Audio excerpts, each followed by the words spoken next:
How to change email on EA Play. It's very simple. Go ahead and log into your EA Play first and foremost. Then you have to go ahead and tap on your profile icon at the top. Then select the option of account setting right here. Then you have to tap on About Me.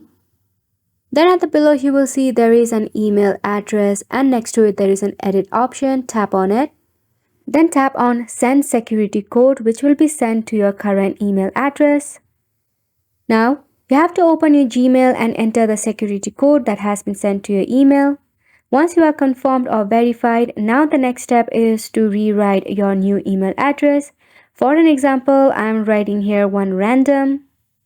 Now once you change your email address, tap on Continue. And the very last step is to enter the verification code that is sent to your new email address.